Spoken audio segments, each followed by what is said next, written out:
question of how and why the United Nations is the crux of the great conspiracy to destroy the sovereignty of the United States and the enslavement of the American people within a UN one-world dictatorship is a complete and unknown mystery to the vast majority of the American people.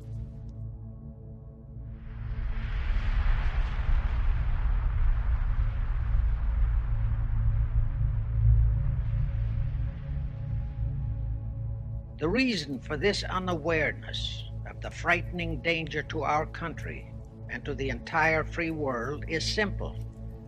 The masterminds behind this great conspiracy have absolute control of all of our mass communications media, especially television, the radio, the press, and Hollywood.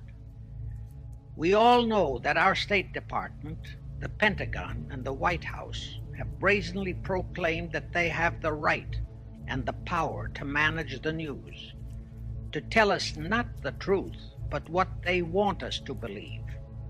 They have seized that power on orders from their masters of the great conspiracy. And the objective is to brainwash the people into accepting the phony peace bait to transform the United States into an enslaved unit of the United Nations one world government. Is that our so-called leaders in Washington, whom we elected to safeguard our nation and our Constitution, are the betrayers, and that behind them are a comparatively small group of men whose sole objective is to enslave the whole world of humanity in their satanic plot of one world government. Now, as a matter of further intelligence, a term used by the FBI, let me clarify the meaning of the expression, "he is a liberal." The enemy, meaning the one-world conspirators, have seized upon that word liberal as a cover-up for their activities. It sounds so innocent and so humanitarian to be liberal. Will make sure that the person who calls himself a liberal or is described as a liberal is not in truth a red. Now then, this satanic plot was launched back in the 1760s when it first came into existence under the name of the Illuminati. This Illuminati was organized by one Adam Weishaupt, born a Jew, who was converted to Catholicism and became a Catholic priest, and then, at the behest of the then newly organized House of Rothschild, defected and organized the Illuminati. Naturally, the Rothschilds financed that operation. And every war since then, beginning with the French Revolution, has been promoted by the Illuminati, operating under various names and guises. In the United States, they set up what they called the Council on Foreign Relations, commonly referred to as the CFR. And this CFR is actually the Illuminati in the United States. And its hierarchy, the masterminds in control of the CFR, to a very great extent, are the descendants of the original Illuminati conspirators. But to conceal that fact, most of them changed their original family names to American-sounding names. For example, the true name of the Dillons, Clarence and Douglas Dillon, once Secretary of the U.S. Treasury Department, is Lepowski. There is a similar establishment of the Illuminati in England, operating under the name of the British Institute of International Affairs. There are similar secret Illuminati organizations in France, Germany, and other nations, operating under different names. But at all times, the operations of these organizations were and are masterminded and controlled by the internationalist bankers, who in turn were and are controlled by the Rothschilds. Now, just why did the conspirators choose the word Illuminati for their satanic organization?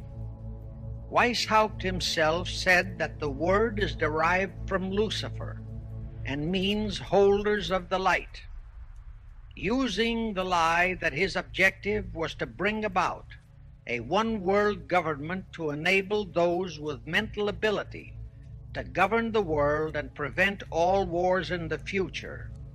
In short, using the word peace on earth as his bait.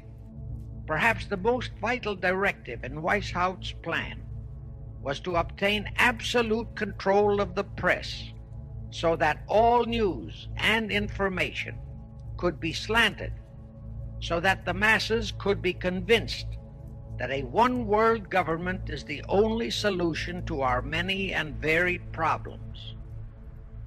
Now do you know who owns and controls our mass communications media? I'll tell you, practically all the movie lots in Hollywood is owned by the Lehmans, Kuhn Loeb and Company, Goldman Sachs, and other internationalist bankers. All the national radio and TV channels in the nation are owned and controlled by those same internationalist bankers.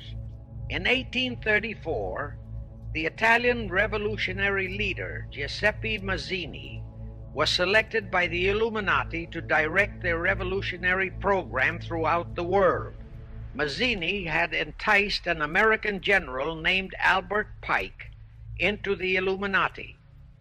Pike was fascinated by the idea of a one-world government, and ultimately he became the head of this Luciferian conspiracy. Between 1859 and 1871, he, Pike, worked out a military blueprint for 3 world wars and various revolutions throughout the world, which he considered would forward the conspiracy to its final stage in the 20th century. Long before Marconi invented radio, the scientists in the Illuminati had found the means for Pike and the heads of his councils to communicate secretly.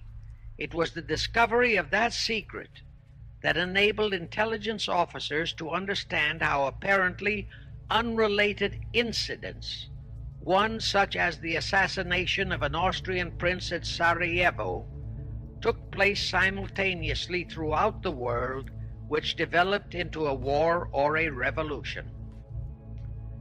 Pike's plan was as simple as it has proved effective. It called for communism, Nazism, political Zionism, and other international movements be organized and used to foment 3 global world wars and at least 2 major revolutions. World War III is to be fomented by using the so-called controversies the agents of the Illuminati, operating under whatever new name, are now stirring up between the political Zionists and the leaders of the Muslim world.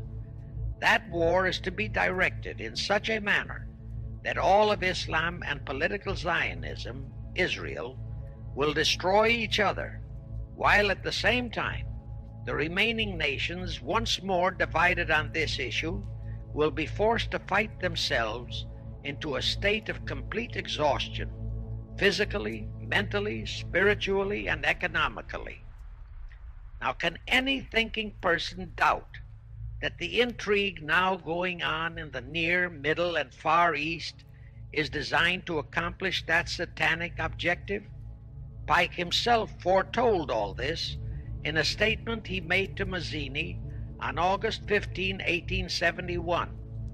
Pike stated that after World War III is ended, those who will inspire to undisputed world domination will provoke the greatest social cataclysm the world has ever known. Quoting his own words, taken from the letter he wrote to Mazzini, and which letter is now catalogued in the British Museum in London, England, he said, "We shall unleash the nihilists and the atheists, and we shall provoke a great social cataclysm which in all its horror will show clearly to all nations the effect of absolute atheism." the origin of savagery and of most bloody turmoil.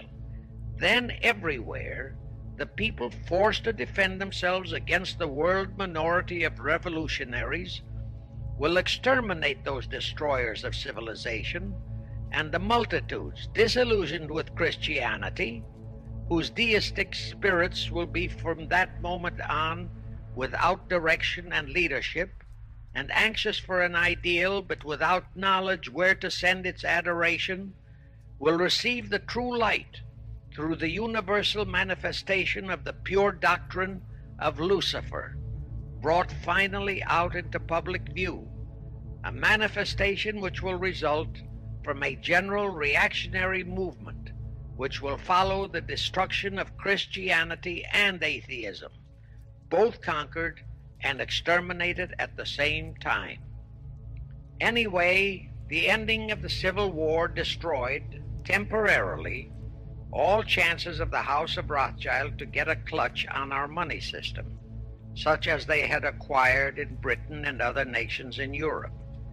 I say temporarily because the Rothschilds and the masterminds of the conspiracy never quit. So they had to start from scratch, but they lost no time in getting started. Shortly after the Civil War, a young immigrant who called himself Jacob H. Schiff arrived in New York. Jacob was a young man with a mission for the House of Rothschild. Jacob was the son of a rabbi, born in one of Rothschild's houses in Frankfurt, Germany. After a comparatively brief training period in the Rothschilds' London bank, Jacob left for America with instructions to buy into a banking house, which was to be the springboard to acquire control of the money system of the United States. Actually, Jacob came here to carry out 4 specific assignments. Number 1, and most important, was to acquire control of America's money system. Number 2, find desirable men who, for a price, would be willing to serve as stooges for the great conspiracy and promote them into high places in our federal government, our Congress, in the U.S. Supreme Court, and all federal agencies. Number 3, create minority group strife throughout the nations, particularly between whites and blacks. Number 4, create a movement to destroy religion in the United States, but Christianity to be the chief target. In the final phases of the conspiracy, the one world government will consist of the king dictator, head of the United Nations, the CFR, and a few billionaires, economists, and scientists who have proved their devotion to the great conspiracy. All others are to be integrated into a vast conglomeration of mongrelized humanity, actually slaves.